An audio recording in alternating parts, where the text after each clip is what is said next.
ya Allah ya Rabb mantak urang boga babaturan lebih bagus boga babaturan bodoh syariat tapi bisa nahan nafsu orang nafsu batan babaturan pinter tapi teu bisa nahan nafsu capek ku nafsu mah nah ieu urang ngaji teh ieu ja atuh dosa bener mah geus bararisa kabeh gitu ieu nu hese ge nahan nafsu barang ngaji teh malah tambah nafsu sebab gesekan-gesekan motor meuli nu anyar teu kabeuli ngredit deui pan eta ngaji neuk di mana ditendeuna kajen teu ngaji sebenarnya daripada urang ngalaksanakeun paharaman nah setik-setik urang dirobah-robah diri orang nu bisa nganasehatan kecuali orang nu karejangan ka awak urang kecuali urang Kangjeng Nabi mangan sakadar dititah tabligh nyalametkeun umat tidak raka supaya ka sorga dilanjut ku para sahabat dilanjut ku para tabiin kuari dilanjut ku para ulama-ulama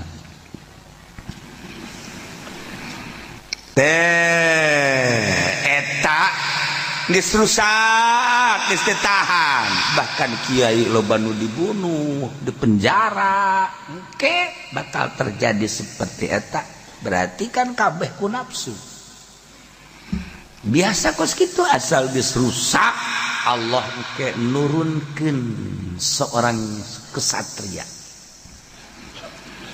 emang turun Nabi setiap turun Rasul teh di tengah-tengah keur bararagus keur hancur keur teu nyahoeun peradaban teu nyahoeun ka pangeran Allah nurunkeun Rasul pupus Rasul maot Rasul acak-acakan deui pohoan deui ka pangeran turunkeun deui ku Gusti atuh ti Kangjeng Nabi Isa alaihissalam cuman 500 tahun ka Kangjeng Nabi teh geus teu nyahoeun pangeran geus teu nyahoeun pangeran atuh Kangjeng Nabi dilahirkeun ka alam dunia teh pangeran manusia saat eta teh emang kumaha kitu patung batu kayu rimbil di Baitullah teh patung deuk kumaha coba atuh bahkan disimpen di jero Baitullah patung teh di salande-salandekeun deuk kumaha jauh ke pangeran turunkeun Kangjeng let ya Allah ulah ngahayalkeun urang jadi kiai teh dihormat-hormat ulah atuh kos kitu mah teh ngaranna ya teh kos kiai tukang ceramah lamun teu 5 gelas teh jadi kudu 5 ge geus nu aya cecekelan budaya di gelas beuh tama atuh sarua jeung si itu teh lah ieu urang geuna lamun kadatangan kiai Assalamualaikum misalna dahar puasa masyaallah beusi ngopi mantap dia menuju saum masyaallah mantap berasa atau dina daharna ge setik ieu mah kiai bade dahar masyaallah rujak siap kopi oke. Teh manis mun aya mah deui. Deui budak aya tukang cendol dieureunkeun. Tukang cendol, tukang es. Boh eta mah kiai beuteungna kos orai koros. Oh masalah sih ulah kasinggung atuh biasa bae sih. Ya Allah. Nyadar urang oh wareng aing dikiaikeun teh ku jelema ku Allah mah wallahu a'lam. Nah, supaya nyadar teu layak aing jadi kiai berarti. Mungkin kabat mun ku batur kiai deuk ka mana ulah nyebut kiai. Ka aing mah lain kiai, sabuya. Naik burungnya. Ngabuyakeun eueuh batur ngabuyakeun sorangan. Sabodo batur deuk nyebutna naon ge ka urang nu penting urangna bener cara Imam Hanafi. Kadenge bisik-bisik nyana liwat tah eta tah jelema nu tilok sare ti peuting mata eta kadengeku Imam Hanafi. Masya Allah, cek Imam Hanafi besi bohong nyana mulai harita tarasa repeting. Sebab daun batur disebutkan taeta tarasa repeting. Ini teh sare Imam Hanafi karunya ka jelema anu ngalem nu ngomong. Coba dipendit taeta jelema ti loka es. Siapa dulu? Horeng kerek. Penipu kelas kakap. Ya Allah, ieu keur carita ngaji eueuh di negara urang. Yes. Wa yusawa bainaha wa baina daini nadamin, akurkeun antara jizyat jeung antara hutang bangsa Adam. Mulutkeun mazhab dalam pembayaran anak beda jeung wasiat. Lamun wasiat mah panderikeun jizyat heulakeun, tapi lamun urusan hutang yusawa bainaha wa baina dainin adamin, akurkeun. Abi khalalis sanatin atawa asub Islamna dina tengah-tengah tahun. Tapi kaulin mah cek sakaol mah la syai'a teu kudu ayana naon, teu kudu bayar upeti ketika di tengah-tengah tahun. Cara nyokot jizyat teh horenganan lain sajizyat-jizyatna aya adab-adaban. Lantaran ieu teh hayang menang pengamanan ti negara Islam. Nu mantaknya na mayar teh supaya ngarasahina cicing di negara Islam teh. Make aturan-aturan Islam selain salat, puasa jeung zakat. Jadi membaur biasa kecuali sholat, puasa, zakat lain. Saku baru kamari lain carita. Jadi aya adab-adab. Kumaha adabna? Wa tukhadhu cokotlah jizyat bi ihanatin kalawan kucara ngahinakeun ka kafir. Jadi nyokot upeti teh aya aturan adab seperti penghinaan, ngahinakeun ka kafir bahkan jelema hina ahli neraka. Ulah disanjung-sanjung, ulah dihormat-hormat ahli neraka. Masya Allah. Yang terhormat Bapak Cinglu itu bagus. Ahli neraka yang terhormat. Ulah-ulah ka ahli neraka ke DPR ge ulah yang terhormat.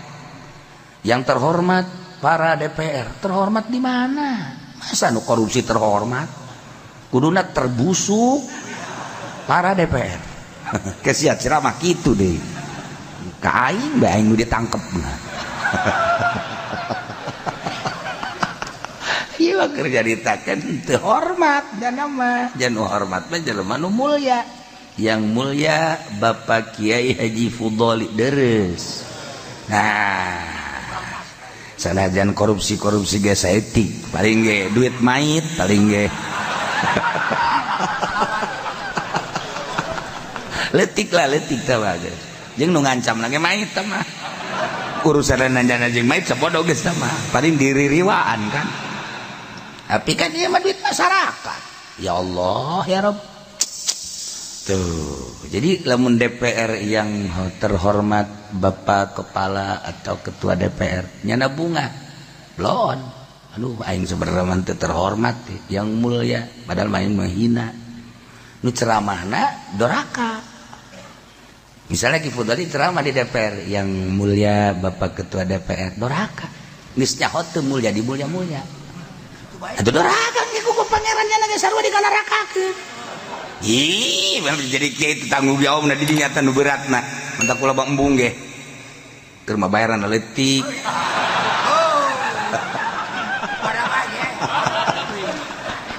aju ka neraka ya rugi urang nya nu korupsi urang nu ka neraka engke cenah kieu emang korupsi lamun korupsi tapi pasti korupsi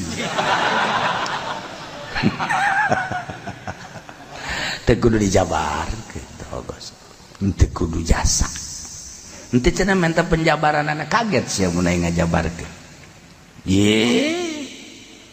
emang cenah kieu apa bisa nyahokos gitu ya tuh tama ngaji benu hese ku aing dibaca mulai sombong tah aduh ya Allah atuh kubokos kitu tah budak nu teu ngaji ge bisa guys teu kudu urusan jana teh mangke di akhirat teh carita wungkul nagara Islam kacicigan ku kafir kemudian wajib nyokot upeti cara nyokot upeti da biihanati hidakeun praktekna ayajlisul akhizu wa yakumuzimiu orang Islam nu ditugaskan untuk ngambil upeti diu di kursi gapir zimi nu endek bayarna nangtung haju wa yutati urasahu wa yahni zuhruhu nyana kudu nungkulkeun sirahna huluhna kanu endek nyokot upeti sopan tonggongna direbahkeun sakumaha nu ruku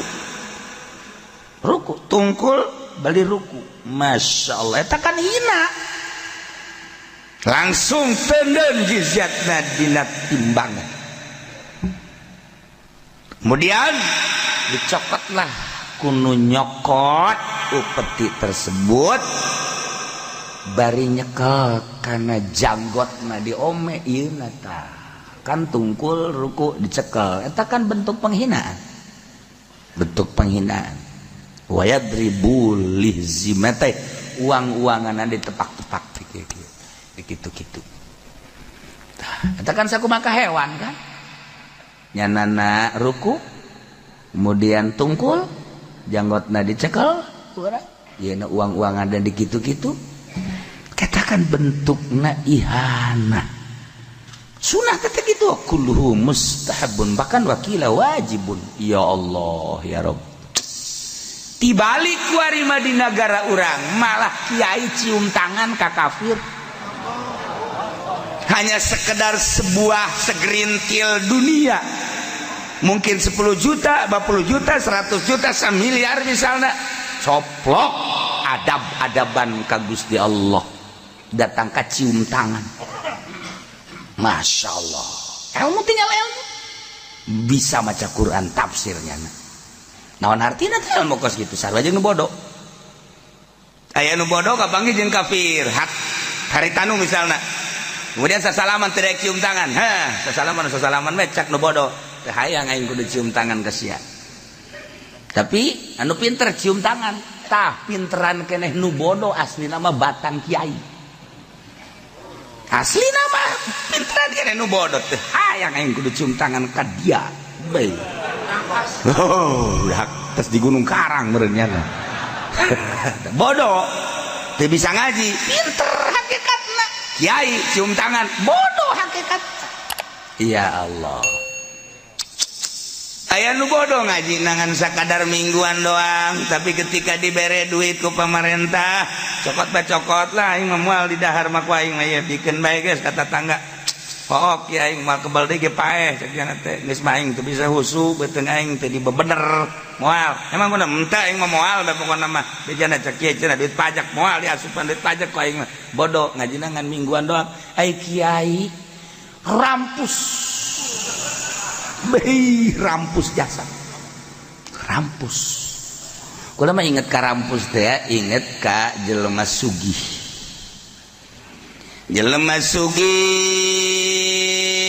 lempang naik mobil Hammer be padahal teu bagus-bagus teh Hammer ngan atuh di pondok mah Hammer nyana duaan bae jeung supir pas neuleuh jelema keur ngadaharan jukut cek nyana ka supirna Pep itu keur naon jelema ngadaharan jukut bos cek nyana teh kok ngadaharan jukut sih ya teh nyaho atuh Eren tanya cek bos saya ngadaharan jukut bos cek nyana teh angku naon atuh sangu Masya Allah datang ke ngadaharan jukut deuk kumaha deui atuh cek nyana teh itu duaan itu kakak kula sarua keur ngadaharan jukut ya Allah ya Rabb milu ka imah deuk naon hayu geus milu ka imah aing karunya kasih ya Allah ih cenah kula boga anak sabaraha genep aya puateun anak puateun cek nu saurang kula ge sarua cenah boga anak 8 puateun mobil numpuk di mobil ngaromongnya na Masya Allah orang alhamdulillah poe geus 3 poe urang teu ngadahar sangu ngadahar jukut aya bos ku barahan-barahan teuing cek nya teh ngaromong bae nya di mobil kadenge ku bos datang ka imahna barang datang ka imah tah sia daripada ngadaharan jukut di ditu teh jukut di luhur hareupeun imah aing baragus tah los sia daharan goblok jak tolol tabos teh ku ledeg jak sugan teh urang deuk di beredahan sakena orenganan kita pindah nyatuan doang iya bos bloon ya bos aya kuari ge bos tak kos itu aya tah eta ulah sok cilek-cilek ka dieu biasalah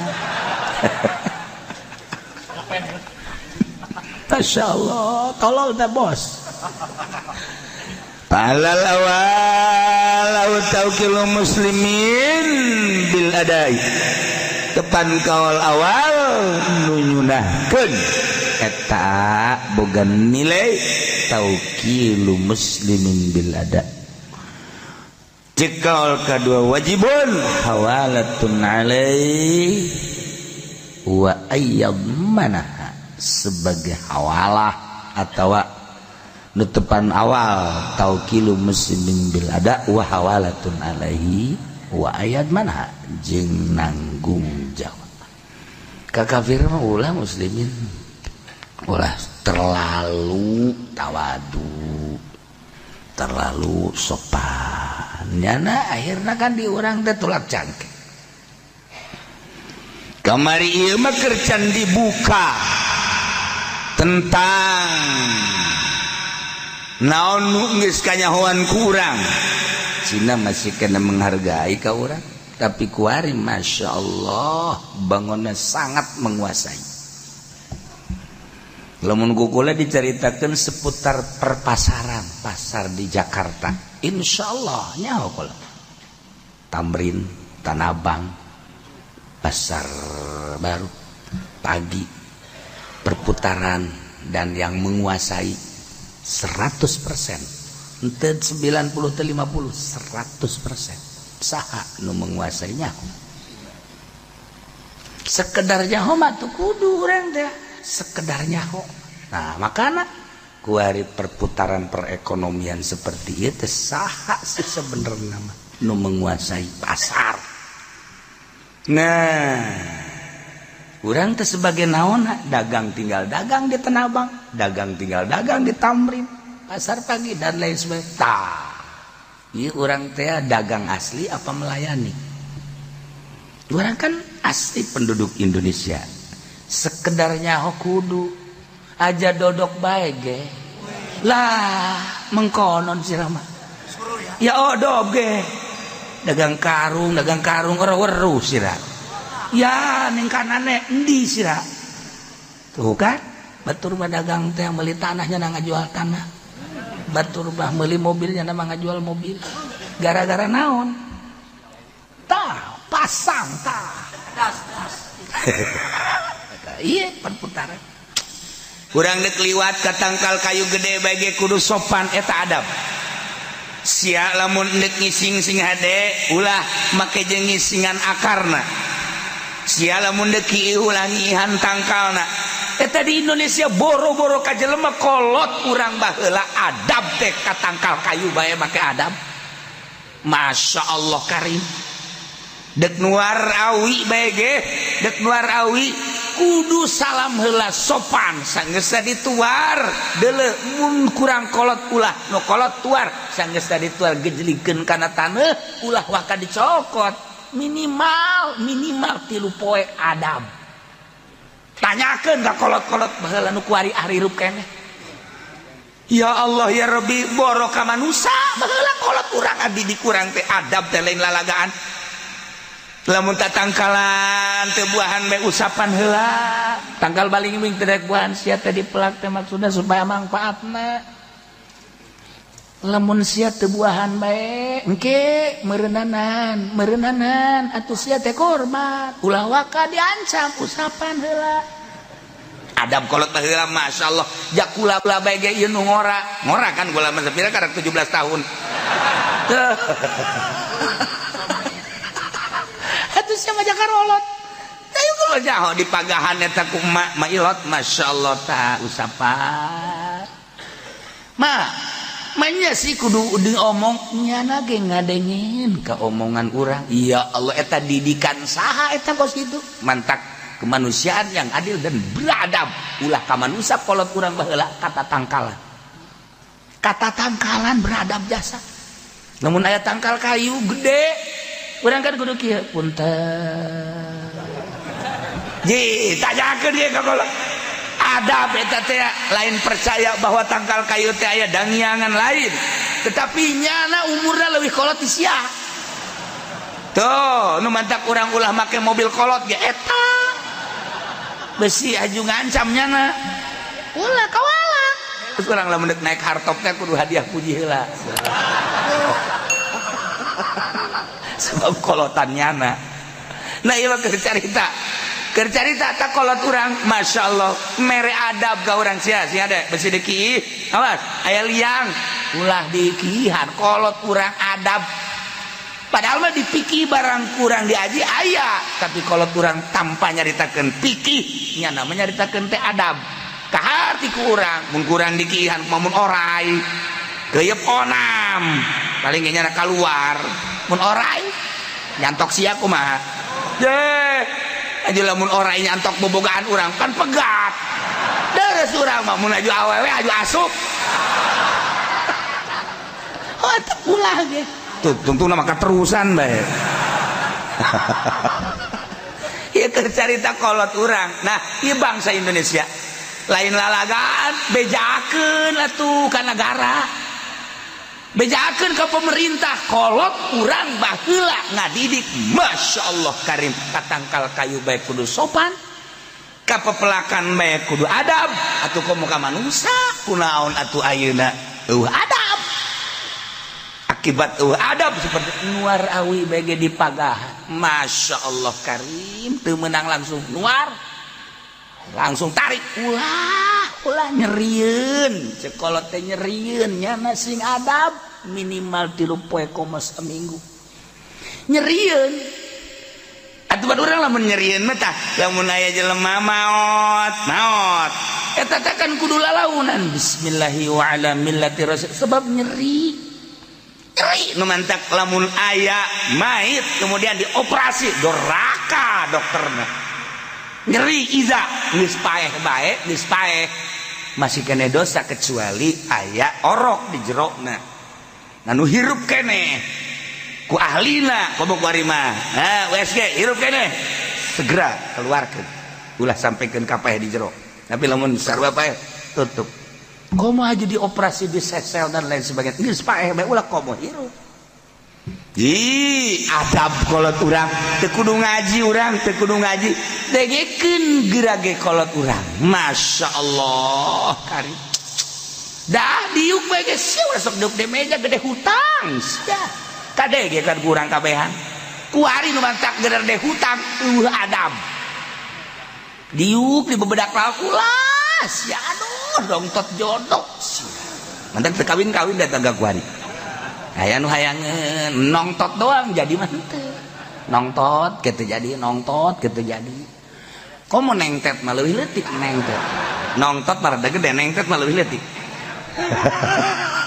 kolot urang ya Allah ya Rabbi ku hebat eta kolot urang Masya Allah adab kata tangkalan nah tangkal peti lamun geus teu daekeun bae karak geus diusapan kurang teu buahan bawakeun golok kurang awas ya ku aing ya awas ya ku aing ya tanda aing bahwa ngaharepkeun sia buahan bacok urang jeger lamun sia teu buahan bae ku aing bakal pake tataban Haji Pendi sia buahan kajeng kumaha sebab nya embungeun jadi tataban Haji Pendi sakjana teh gunana mah aing disiksa aing kasiksa sakjana tuh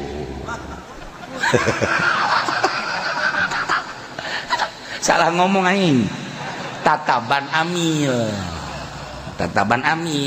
lamun lain amil tetep teu gadenge dah tangkal beuteung amil sebab non amil teh ya tukang mandian nu paeh tapi teu inget ka paeh amil lah dak eta tah bahasana teman-teman tadi disalimpangkeun Haji Pendi seetik mah nyalimpang amil awas ya kuaing ya tuar jadi pakai tataban amil sia entah eta nya ge mikir tangkal peuting aing daripada pakai tataban amil mah bakal disiksa ke di kuburan anak aing berarti kabeulem jeung kasiksa mending buahan aing maksanya na wah gembangan coba atau polisi lah ganti coba kuari awas ya kuaing pakai tataban polisi siap bow buahna bukan jasa hujan leuwih sieun nya na ya Allah kuari nah ieu keur carita pohara kolot urang baheula ngadidik ka anak incuna datang ka teu nyaho kitab tapi pinuh adab dahar ulah ngaremeh sia cerita sia remeh tah ceurik cek nya mah meureunanan eta teh henteu ngomong urang dicarekanan dahar ngaremeh bae ge kuari bae kolot ge ngaremeh kolot ngaremeh bahkan kolot urang bapak urang sia lamun hayang menangkeun nu geulis tah daharna sing repok bener gak coba ya sing rapi menang nu geulis mantap pamajikan sia bejon daharna sia tah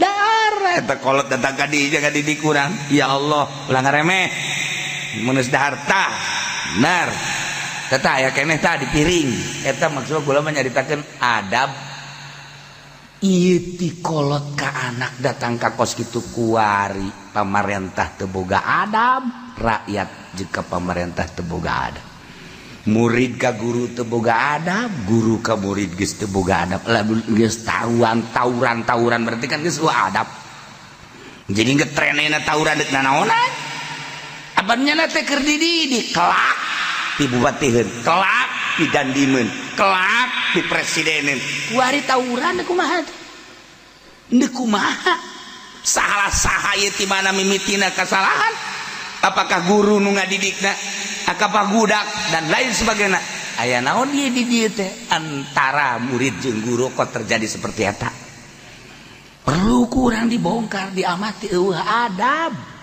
bangsa Indonesia teh penuh adab jeung tata krama tenar di dunia Bung Karno dihormat di unggal negara lantaran adabna pohara kuari urang jadi penghinaan lantaran teu boga adab lamun Ahok geus ngahina ka Al-Qur'an ulah disalahkeun Ahokna urangna nu teu boga adab terhadap kafir namun urang boga adab sieun nya na akhirnya kan kurang make demo mestina teu kudu make demo dengan adab dengan tata krama dakwah ku kekerasan can mungkin berhasil tapi dakwah ku adab jeung tata krama geus jelas loba anu arasup Islam nah ieu adab geus ieu di bejaan di dieu di fikih cara nyokotna dengan motif ihanah ngahinakeun ka kafir maksud ngahinakeun teh dakwah supaya nyana merasa hina dengan kekafiran saha nu nyaho engke asup Islam tuh dakwah nu nyokot diuk nu meren nangtung samping nangtung manehanana kudu nungkulkeun hulu di samping nungkulkeun hulu kudu rebah sakumaha nu ruku ome janggotna uang-uanganna tepak-tepak berarti kan kos ka hewan engke kan nyana berpikir aing ngasup Islam bae lah kos kieu mah tuh ya Allah ya dakwah teh seperti kitu ieu mah endahan urang anu ngusapan kafir ngurutan kafir ngahormat kafir bila perlu ciduhna ge diletak ku urang naudzubillah min dzalik sapatuna ge dipanggul ku urang disuhun-suhun ya Allah nanaonan aya Allahan di kolbu urang aya Muhammadan di kolbu urang anu Allah jeung Muhammad Kangjeng Nabi Muhammad teh mindahkeun umatna nu kudu ka neraka kudu ka sorga urang aya Kangjeng Nabi Muhammad dan cahaya Kangjeng Nabi aya di kolbu urangan atuh kunaon mbake jeung hadaman kafir leutik amat sih pemikiranana Masya Allah tah ih aya Kangjeng Nabian mulia aing teh Kangjeng teuing aing mah teu dahar ge atawa cukup dahar aing kudu ngaladenan ka kafir teu hanai aing mah teu hanai bahasa mana itu hanai para roho ulah orang Imam Syafi'i bae mengakui syakautu abdi bebeja ilawakin ka guru abdi syakhwat ke suahibzi goreng tatalaran asal nalar poho asal nalar poho segede Imam Syafi'i teh ngomong gitu ya Allah ya Rabbi horenganan barang bebeja ka guruna cak guruna atuh eta ulah loba maksiat dibejaan kudu ninggalkeun maksiat mata celi komo kolbu sebab ilmu mah cahaya fa innal ilma nurun cahaya kadenge nama sora padahal mah cahaya selamun kolbu urang bersih asup cahaya set fa inna nurallah la yuhda li asin cahaya Allah mah moal dibikeun kana sok weaan eta bas eta kana sok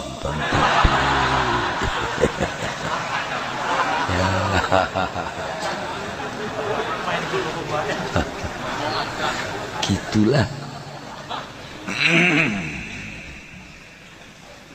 di saya ilmu di jero hati menang sepoe dua poe Masya Allah poho deh kadanan cara guru-guru urang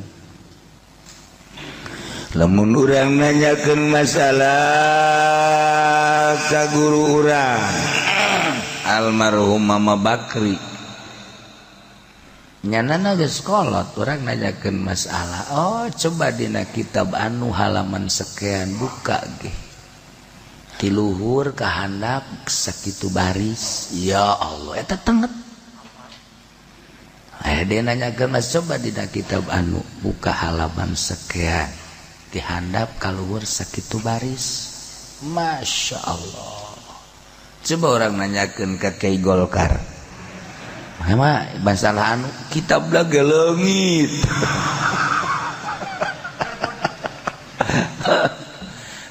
gara-gara ngadahar duit ti polisi ti ABRI TNI ti pamarentah laleungitan jeung kitab-kitab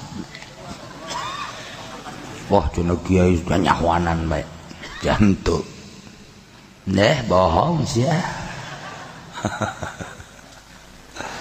dailah maksudna orang belajar ulah pati loba teuing maksiat lantaran moal ka mana deui urang pasti jasa bakal ka kuburan dibawa amal-amal urang nu bagus nu goreng renungkeun ku urang eta ya Allah.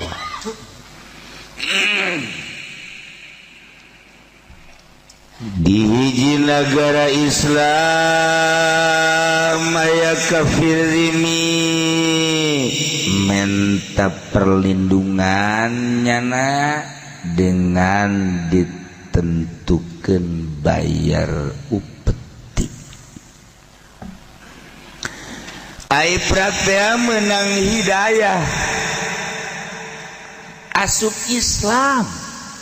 Hidayah makan murah tapi mahal tapi murah. Eueuh nu bisa kecuali Allah mere hidayah.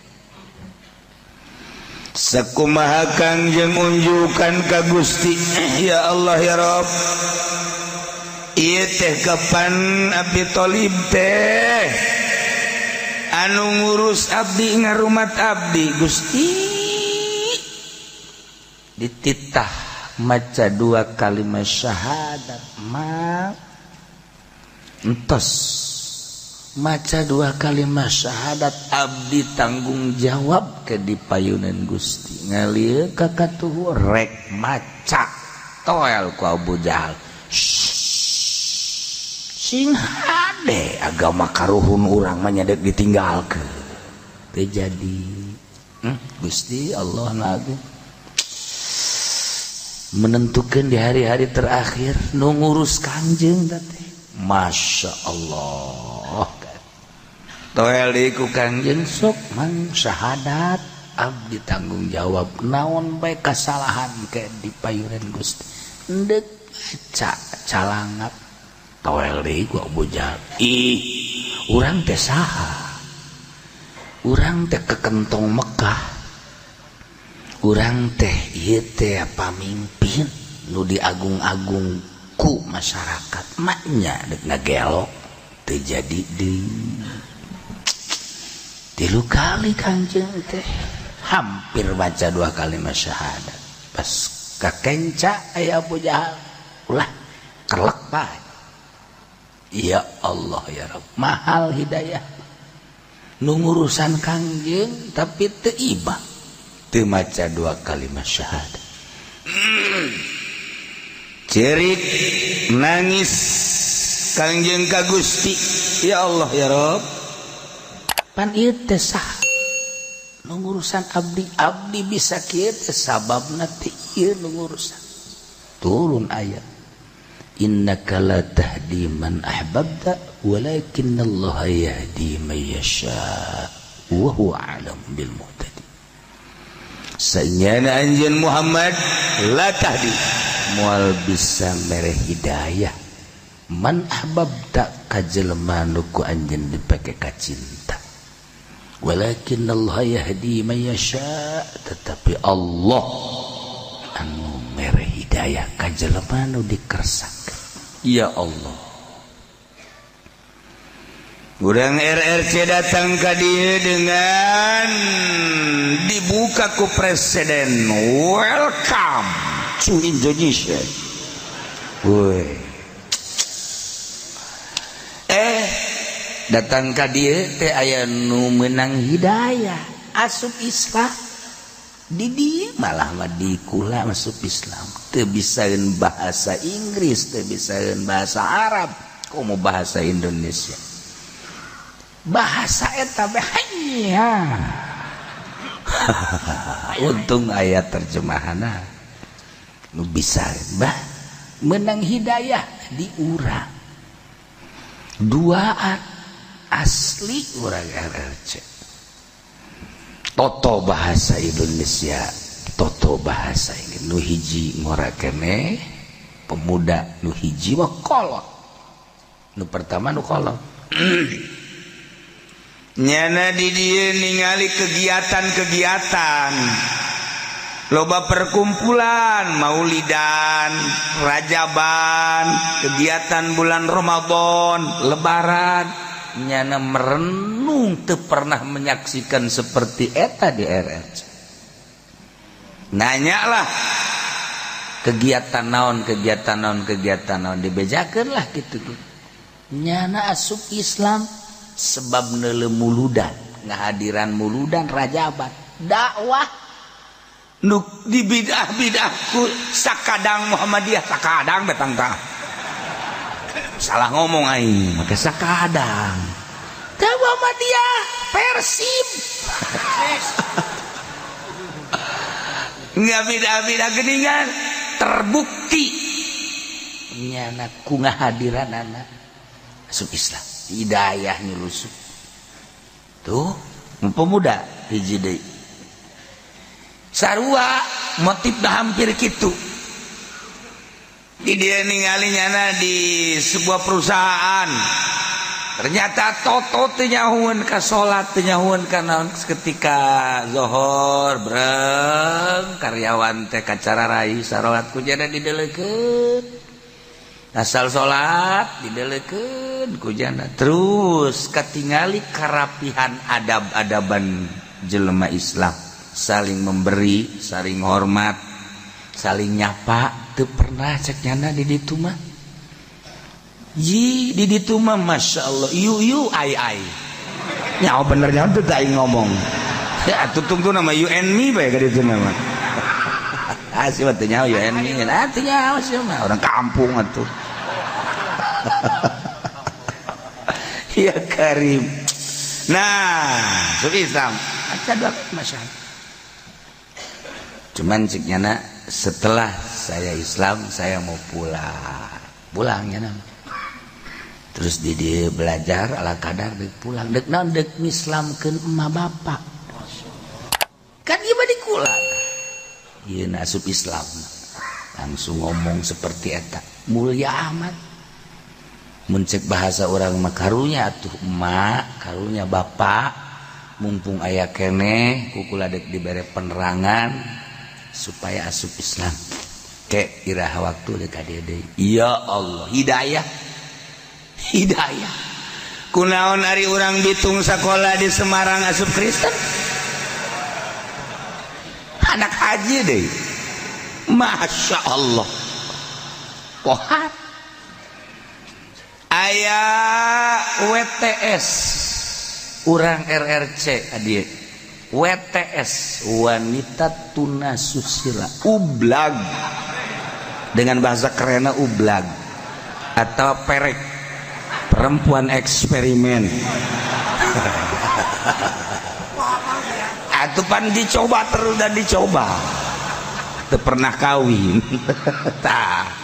Dengan tenar deui di kalangan Cikupa Citra ngarana Jablay. Nah eta teh WTS ublag non kadang-kadang perek Jablay eta teh alfadun mutaradifatun bimanan wahid.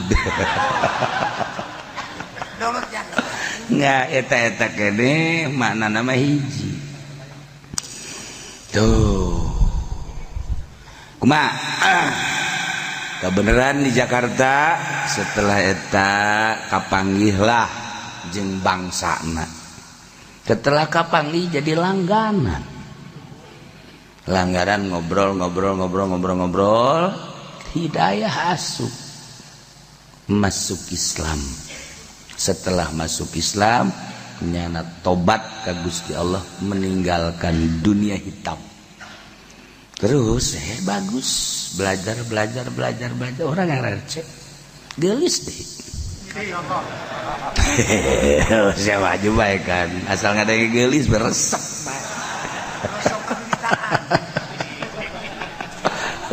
Gusti Allah kunaon ari urang bitung istiqomah di nelayan.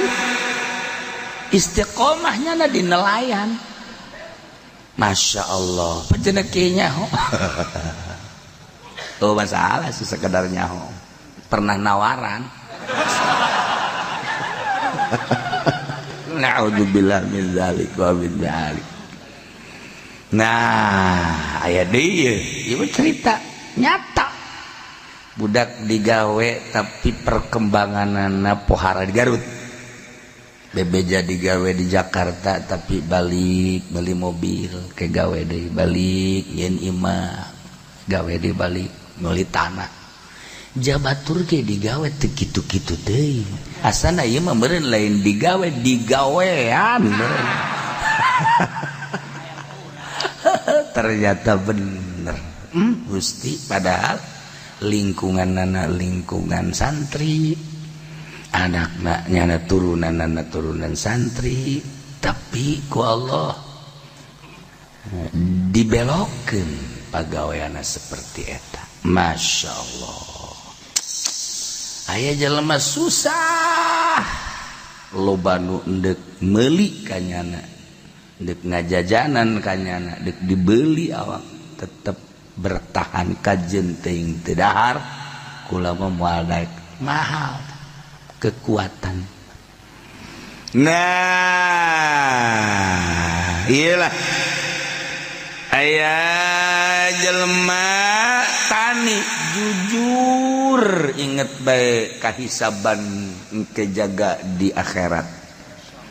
Aya jelema dagang leutik dagangna tapi jujur sieun besi engke ditanya ku Gusti Allah tidak ngabohong dagang tuning lurus jeung jujur sapira di dunia caknya.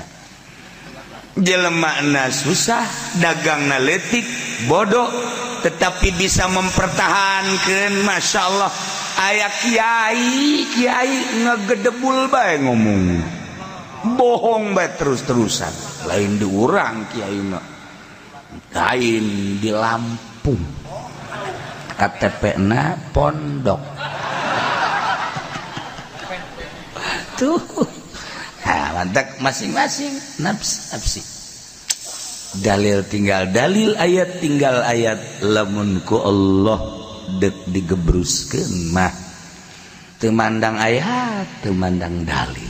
Ya Allah, ya Rabb. Mantap urang boga babaturan lebih bagus boga babaturan bodoh syariat tapi bisa nahan nafsu, merangan nafsu. Batan babaturan pinter tapi teu bisa nahan nafsu. Capek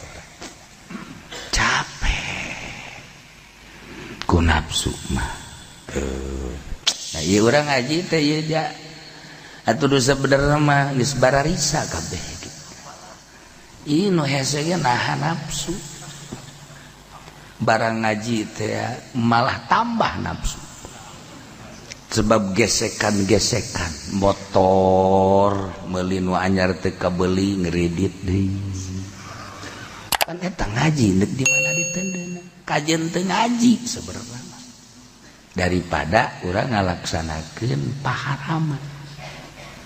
Nah, setik-setik urang dirobah-robah.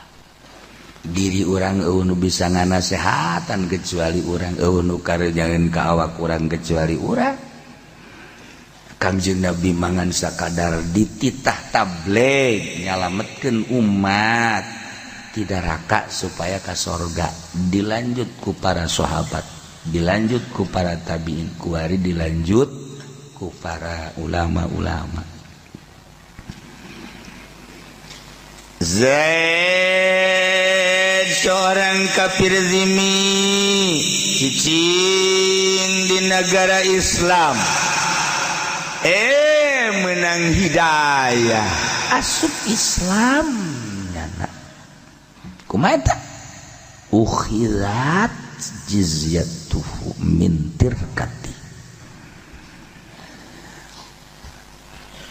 au mata ba'da sinin atawa maut sabada sababaraha tahun atawa paeh nyana. Nah ieu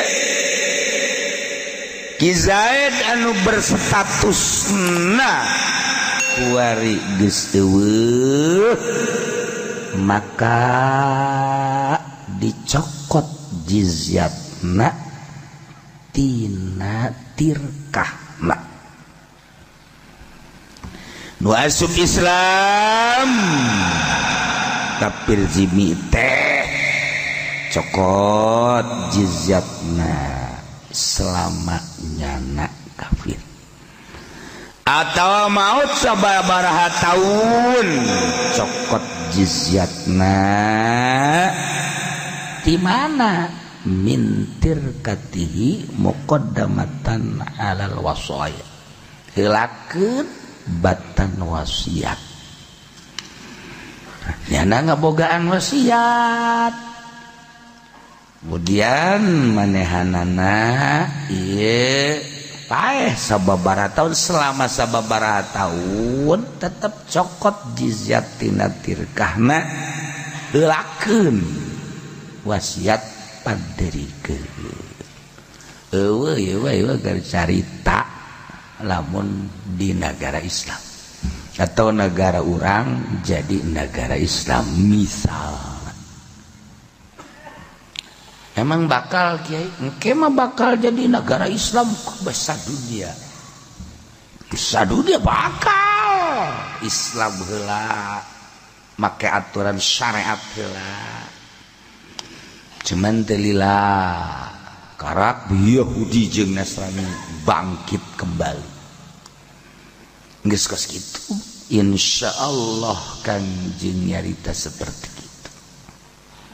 Nah tanda-tandana irah ke geus rusak jasa di mana kiai geus teu make karena aturan-aturan syariat ustad teu make pemerintah geus teu make geus kanyahoan jelema teh bisa kitu kanyahoan bagusna ketika rusak kabeh perang kanyahoan jagona jadi pendekar teh ketika berhadapan jeung musuh-musuh kanyahoan kitu mah kuplak-keplek gitu aya kadal ngejat asal aya kadal ngejat gelut bae teu bisa nah teu anak bawang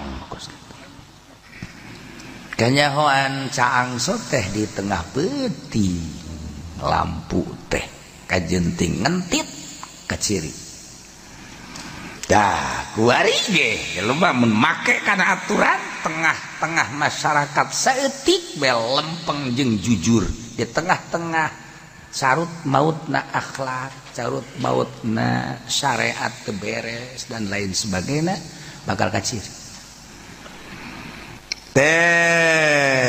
eta geus rusak geus teu tahan bahkan kiai loba nu dibunuh dipenjara engke bakal terjadi seperti eta berarti kan kabeh ku nafsu biasa kos kitu asal geus rusak Allah engke nurunkeun seorang kesatria emang turun Nabi setiap turun Rasul teh di tengah-tengah keur bararagus keur hancur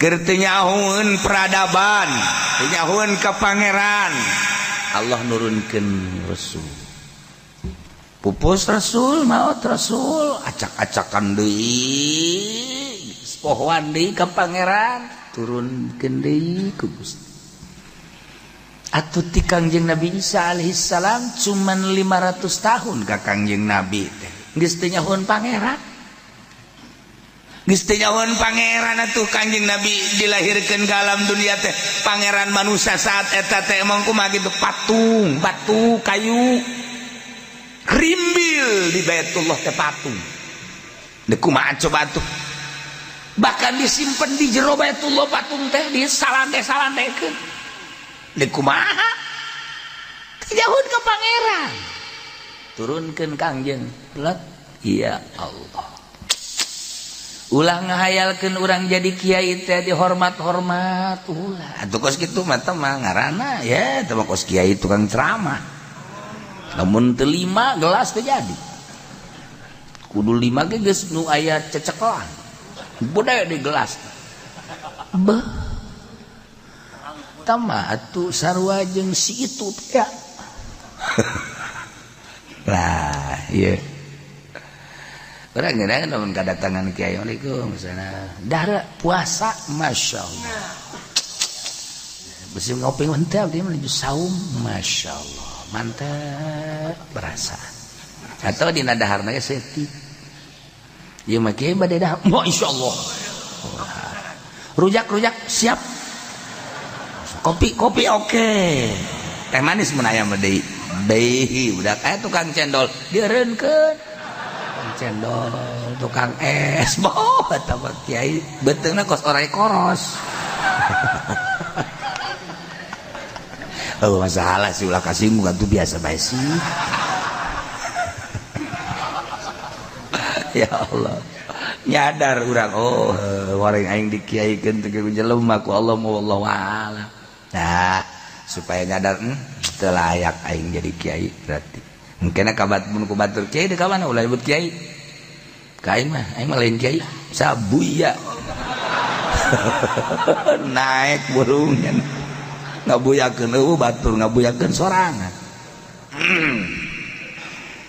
sabodo batur rek nyebutna naon ge ka urang nu penting urangna bener cara Imam Hanafi kadenge bisik-bisik nyana liwat tah eta teh jelema nu tilok sareti penting mah tah eta kadenge ku Imam Hanafi masyaallah cek Imam Hanafi besi bohong nyana mulai harita tarasare penting sebab daun batur geus nyebutkeun tah eta tarasare penting geus teh sare Imam Hanafi karunya ka jelema anu ngalem nu ngomong coba dipendit tah eta jelema tilok ka es siapa dulu horeng kerek tah penipu kelas kakap.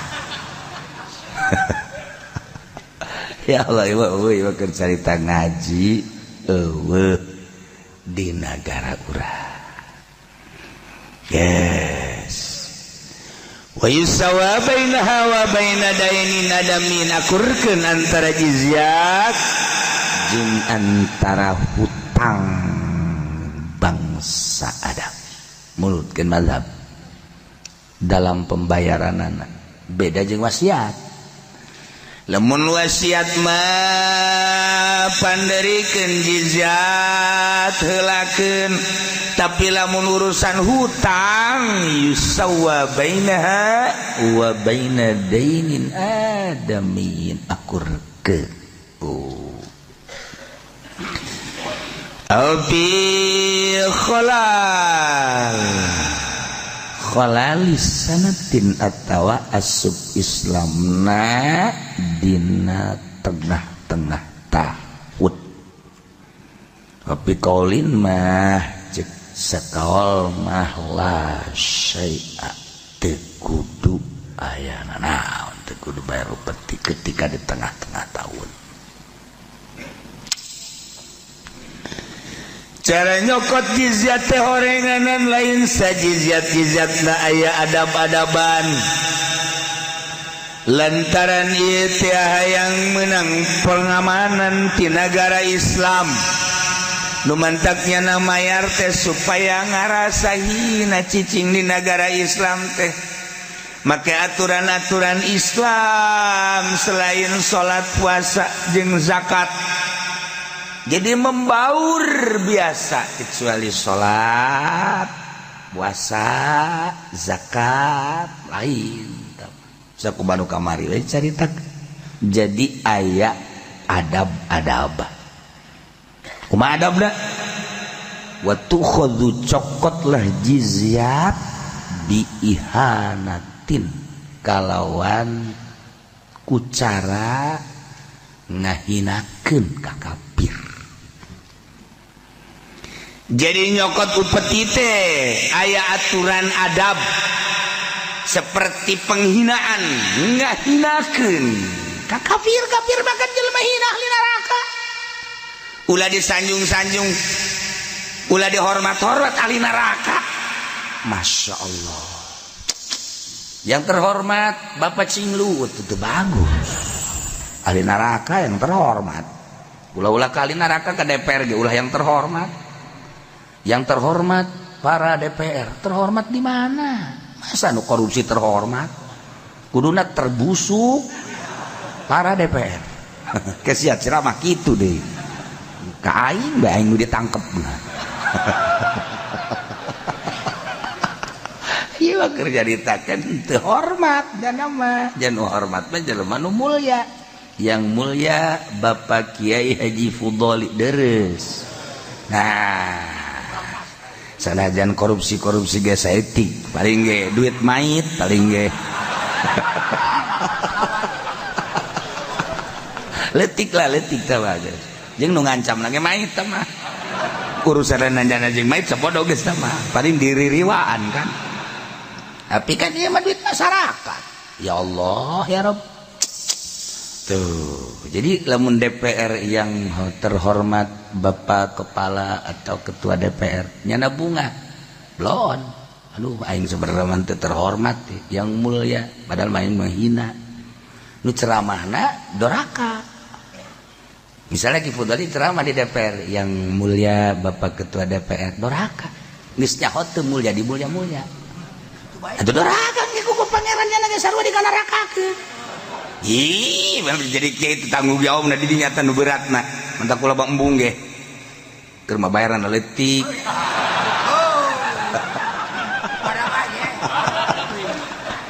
Aju ka neraka, ya rugi urang. Jangan nu korupsi urang nu ka neraka.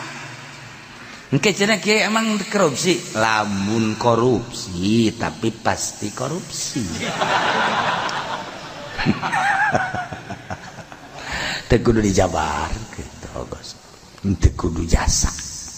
Henteu cenah minta penjabaranana kaget sia mun aing ngajabarkeun. Ye. Emang cenah kieu apa bisa nyahokos gitu. Ya tuh tah mah ngaji benu hese ku aing dibaca. Mulai sombong tah. Aduh ya Allah, atuh pokos kitu tah mah budak nu teu ngaji ge bisa haeut. Guys, kudu tabang urusan jana teman ke di akhirat di carita wungkul negara Islam kacicigan ku kafir. Kemudian wajib nyokot upeti. Cara nyokot upeti dah biihanati hidak. Praktekna. Ayajlisul akhizu wa yakumuzimiu. Orang Islam nu ditugaskan untuk ngambil upeti diu di kursi gapir zimi nu ndek bayarna nangtung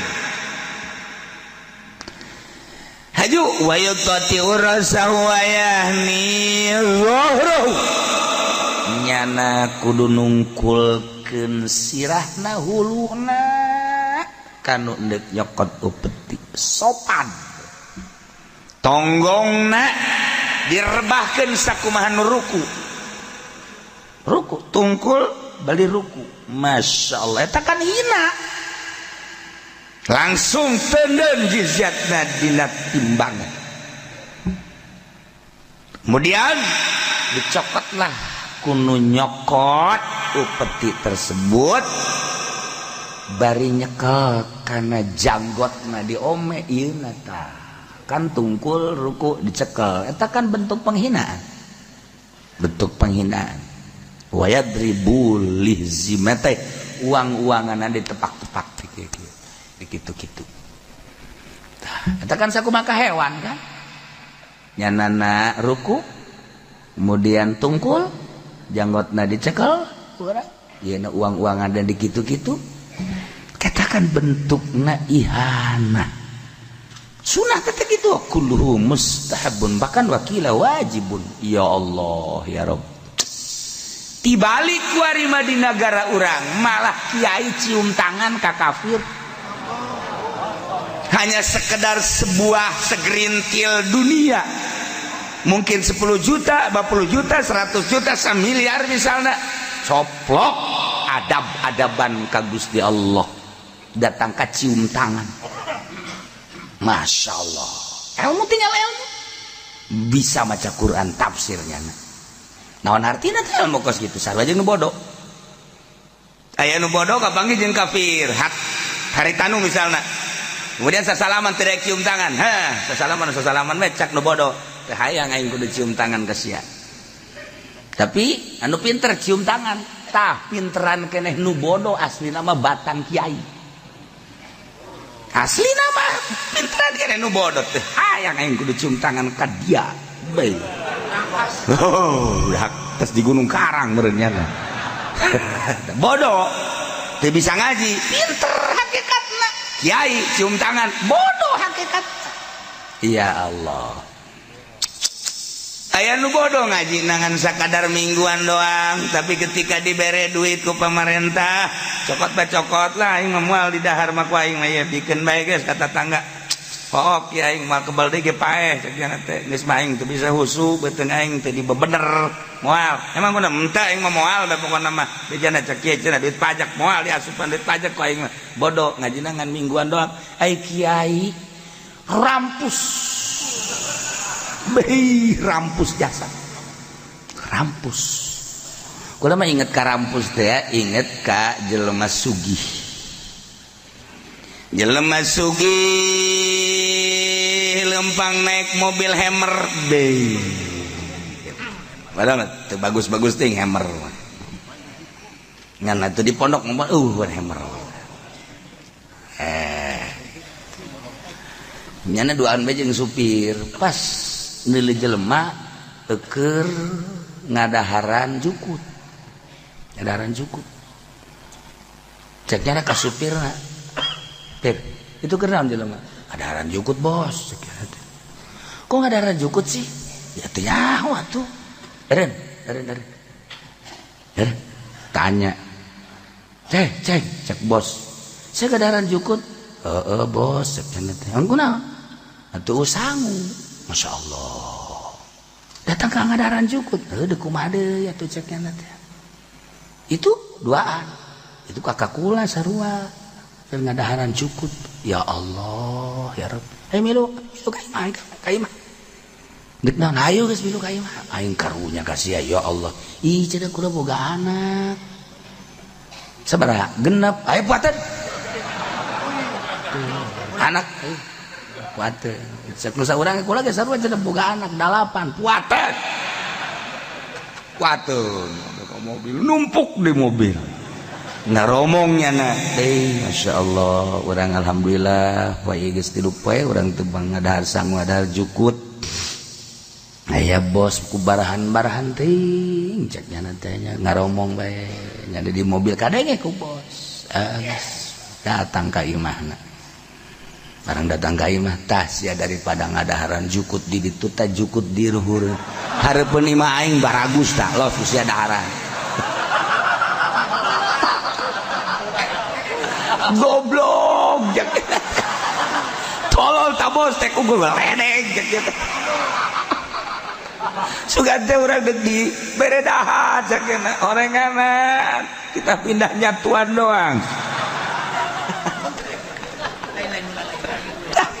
Iya bos bloon ya bos aya ku ari bos tak pos kitu aya tah ulah sok cilek-cilek ka dieu biasalah.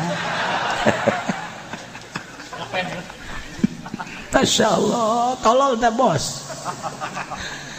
Palalawal tauqil muslimin bil adai tepan kaul awal nunyunahkeun eta boga nilai tauqil muslimin bil ada. Cekaul kedua wajibun hawalatun alaih wa ayyamana sebagai hawalah atau nutupan awal tauqilu muslimin bil ada wa hawalatun alaihi wa ayat mana jeung nanggung jawab ka kafir mah ulah muslimin ulah terlalu tawadu terlalu sopan nyana akhirna kan di urang teh tulak cangkeh kamari ieu mah keur can dibuka tentang naon nu geus kanyahoan ku urang cina masih kena menghargai ka urang tapi kuari Masya Allah bangunnya sangat menguasai lamun gugula diceritakan seputar perpasaran pasar di Jakarta, insyaallah nyaho kula Tamrin, Tanah Abang, Pasar Baru, Pagi, perputaran, dan yang menguasai 100%, ente 90 atau 50, 100% saha nu menguasainya. Sekedar nyaho mah tuh kudu urang teh sekedar nyaho. Nah makana kuari perputaran perekonomian seperti itu saha sih sebenarnya mah nu menguasai pasar. Nah urang teh sebagai naonna dagang tinggal dagang di Tanah Abang, dagang tinggal dagang di Tamrin, Pasar Pagi dan lain sebagainya. Tah ieu urang teh dagang asli apa melayani? Urang kan asli penduduk Indonesia. Sekedarnya kudu aja dodok bae ge. Lah mengkonon sirah mah. Ya odog ge. Dagang karung ora weruh sirah. Ya ning kanane endi sirah. Tuh kan, batur mah dagang teh meuli tanahnya na ngajual tanah. Batur mah meuli mobilnya na ngajual mobil. Gara-gara naon? Tah, pasang tah. Das. Iya perputaran. Nah, urang kudu hafal jejak, teliti. Jadi urang henteu kabobodo. Seperti etalah. Maka ieu urusanana urusan kafir. Sangkilangnya na cicing di negara Islam bayar upeti cara nyokot upetina bentuk da ihana. Maksudnya dakwah supaya ngana asup Islam kumaha? Dakwah supaya ulah betaheun di negara Islam kumaha? Dakwah. Jadi bentuk dakwah teh seperti itu.